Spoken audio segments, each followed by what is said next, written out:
golden slipper.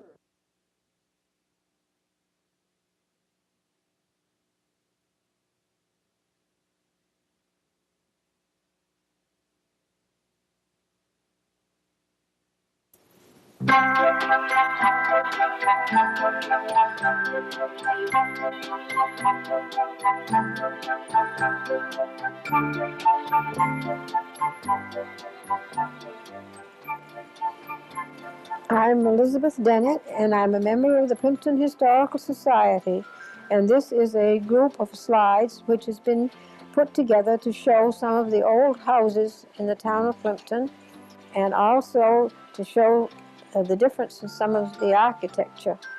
This first slide is at Harems Cana. It is a colonial, hipped roof, brick end house, and it was built about 1810 by Ebenezer Lobdell. This is what we referred to many years ago as the Wright House. Winslow Wright lived there and brought up his family there. This was one of the original site was the house was a two-room house, and it was built by Stephen Bryant, who came from Plymouth before 1680.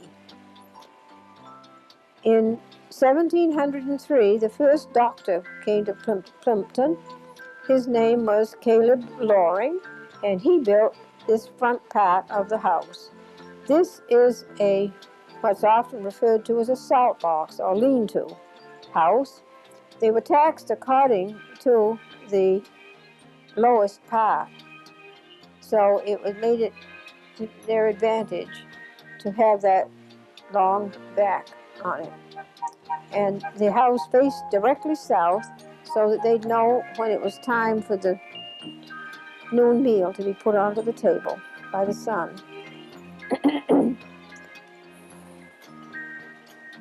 This is the east, looking at it from the east side, and this is an addition that was put on in the early days. This is the next house going toward Barrows Brook, and it's where Helen and Richard Reynolds live now. That was built in the mid-1800s, and the barn is no longer there, and they made some other changes.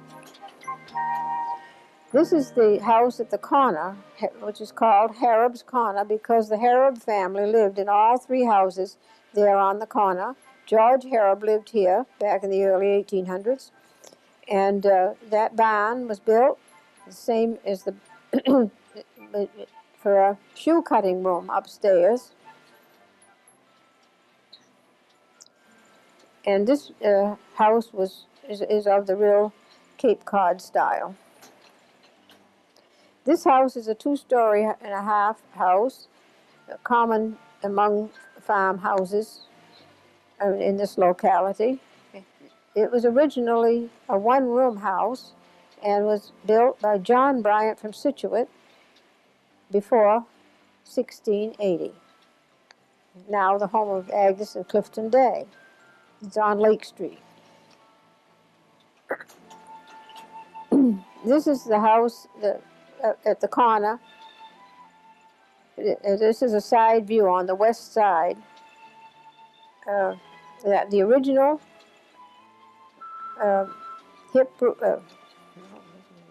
original gambrel roofed house. It was Isaac King came from England with his ships, and he bought the land from John Bryant in 1687, and he was married and lived there in 1689. He brought the bricks in his ships as ballast when he came here to take lumber back to England. This is the upstairs east front chamber. There's a nice fiddleback chair there. This is the east living room downstairs, the east front living room. This is what we call the middle room. That's the Franklin fireplace in the middle room. This is out in the dining room, which was an L, which was added to the original house. This house served as a tavern from some time before the Revolutionary War up until my great-grandfather, James Harrod, bought it in 1846.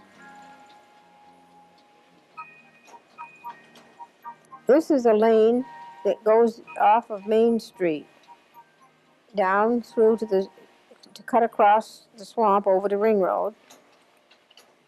This is the Schultz House, which faces on that lane.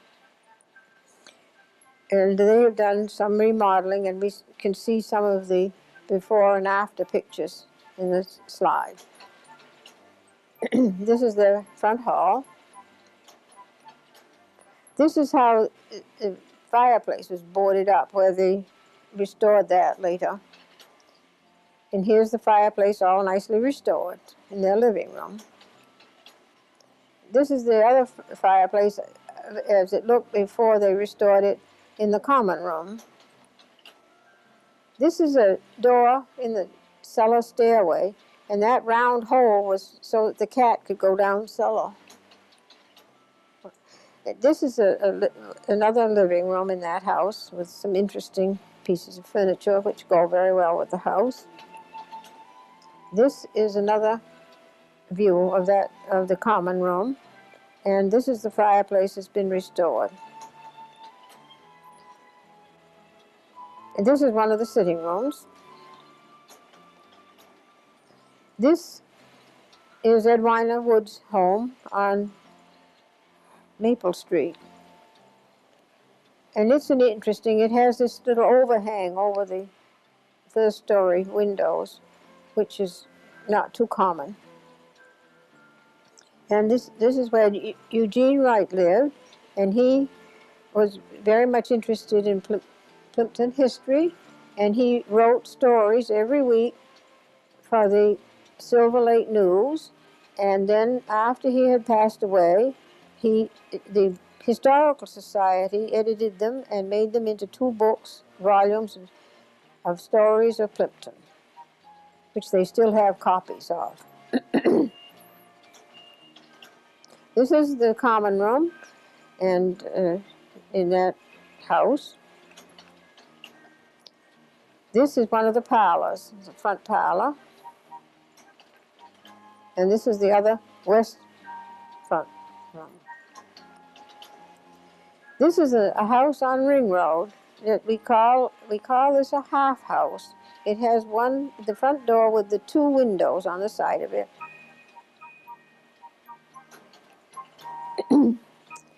And this is the house. It was made into a house it was used as a tack factory and a barn and a few more things before it got into its own. And the tree in front is a black walnut tree.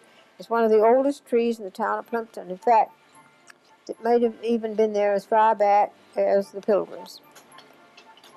This is what we call the Haywood Farm on Ring Road, and he also ran the watermill that was there, where the Jones River Brook comes out of the pond.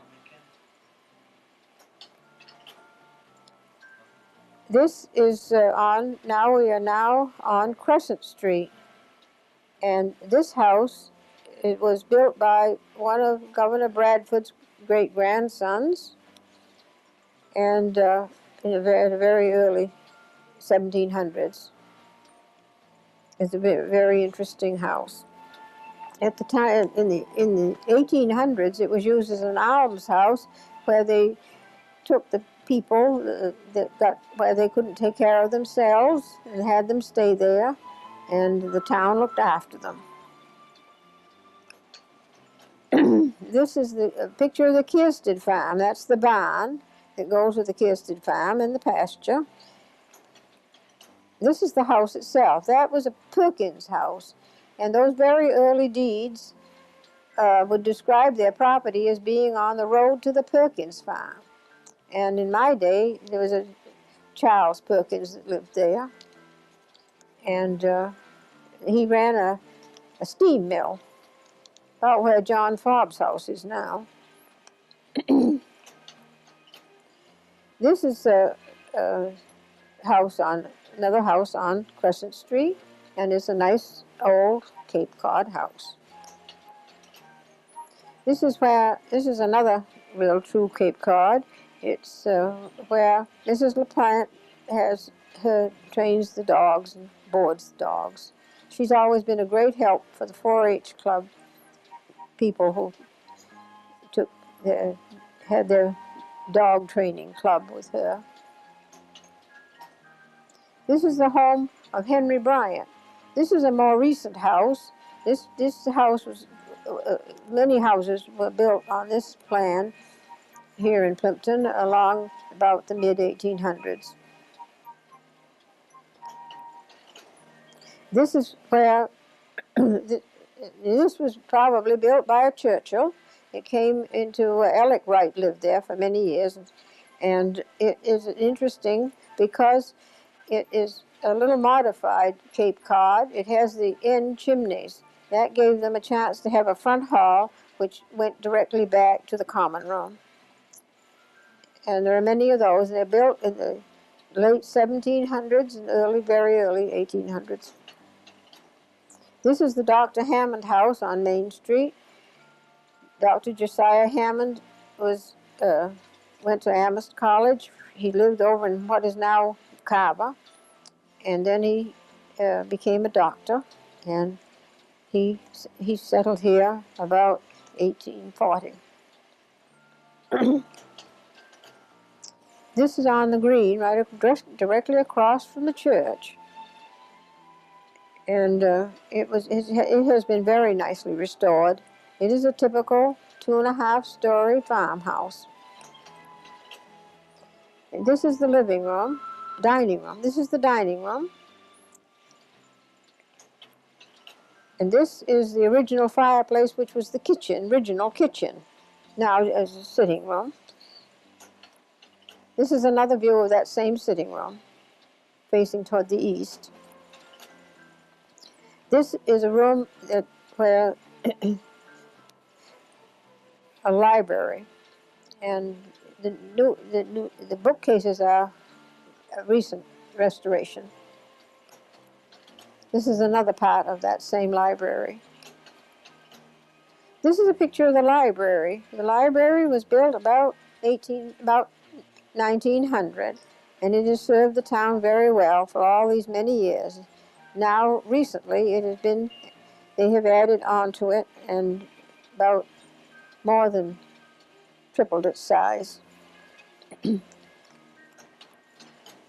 This is the parsonage. This picture was taken when they had moved the parsonage. They turned it around so that it would face the road instead of the driveway. And they did a very good job at restoring it and made it very much more comfortable to live in. This is the parsonage as it looks today, since the planting and things have arranged it. This is a house down on Main Street that near where Maple Street goes off, and it was built by a Churchill and is a very early example of the Cape Cod house. This is the barn that was built to go with that house recently, and they have some horses which you see when you go by their pasture. This is the country store, and that was built by Oliver Parker in the late 1800s. It is now not a store any longer. At one time, the post office was there too, but it's now the real estate office. This is the Historical Society building. This building was built for a town hall in 1850 and served its purpose for many years, but the town offices now are located in the elementary school, which was built back in 1935. The Historical Society uses this for their headquarters and have restored it and taken very good care of it. This is on Plimpton Greene. This is a house that was built in the Federal period. That stone is in memory of Deborah Sampson, who went to the Revolutionary War. She made herself a suit of clothes and disguised herself as a man, and she served in the Army for about 18 months. This is a house down on Winnetoxet Road, off Winnetoxet Road. There's a long driveway goes down in there. It's near the Winnetoxet River. And it is that same modified style of Cape Cod house with the two end chimneys. So it had the hallway right through the middle of the house. This is another view of the yard, and it shows the L that goes out to the barn. This is on Plimpton Greene, and is this is definitely of the Victorian period. The original Cape Cod house that was there burned. And this is the living room of that house. This is looking through to the dining room. This is the Plympton Congregational Church. This is the fourth building and was built in 1830. It's the first building, church, or meeting house building. They were all called meeting house up until this building. And it's the first to have a spire. It's the first to have a bell in its tower. And it also was the first church to have a stove to heat it. It now has been modernized. It has been brought up to date and has had a very interesting addition.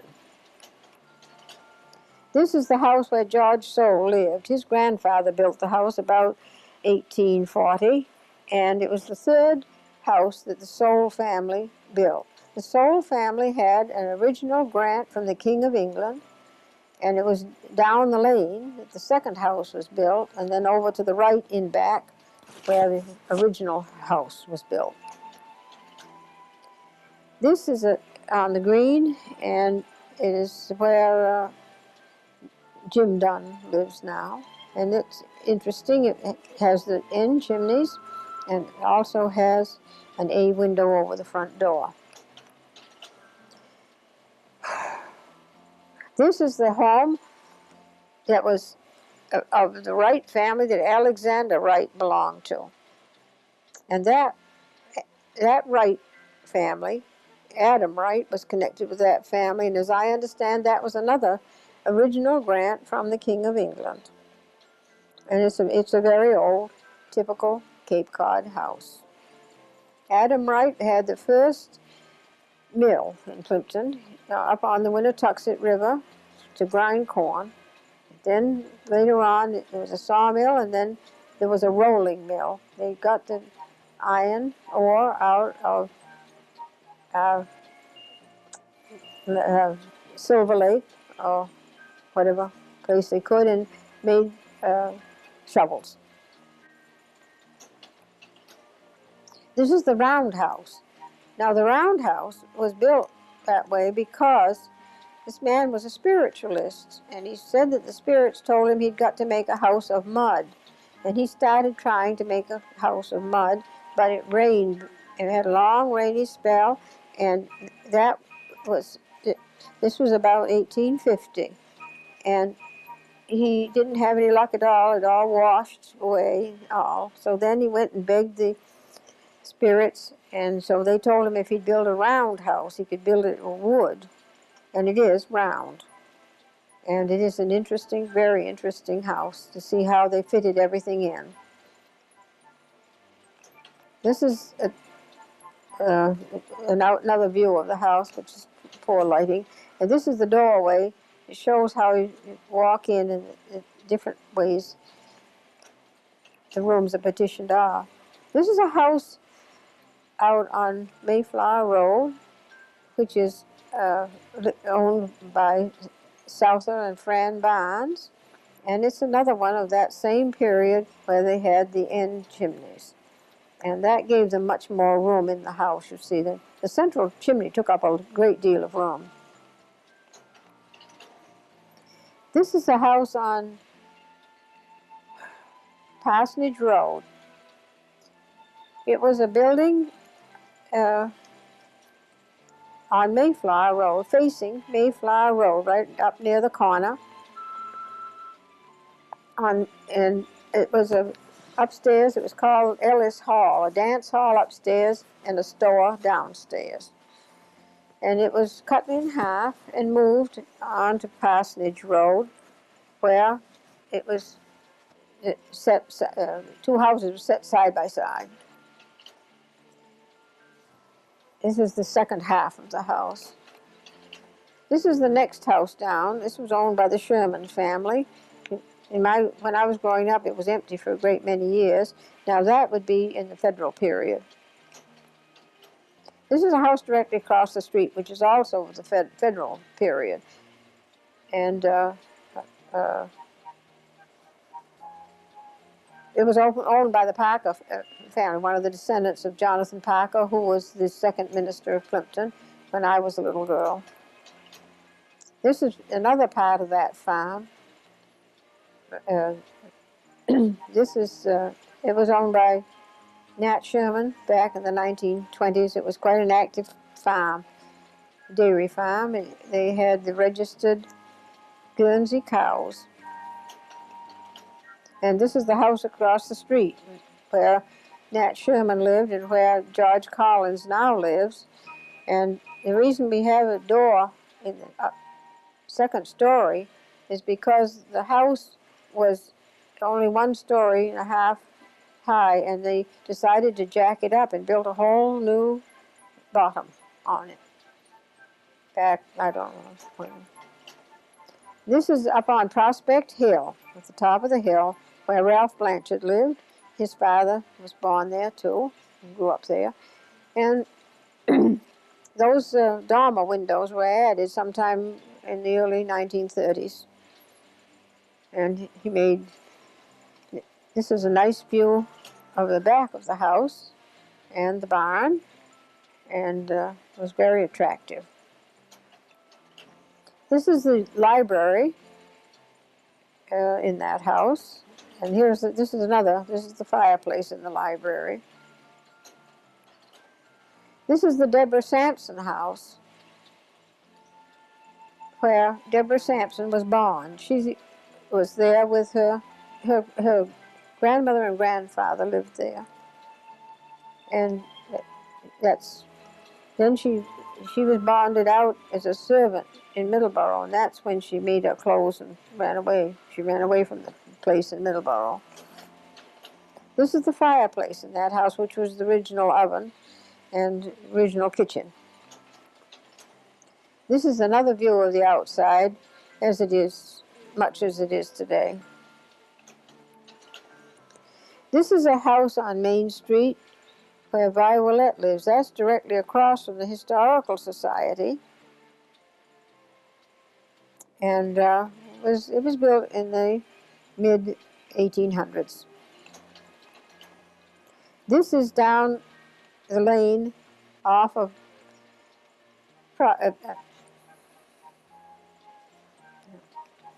Palmer Road, and it's owned by the Dohertys at this point, and it's called the Just Right Farm.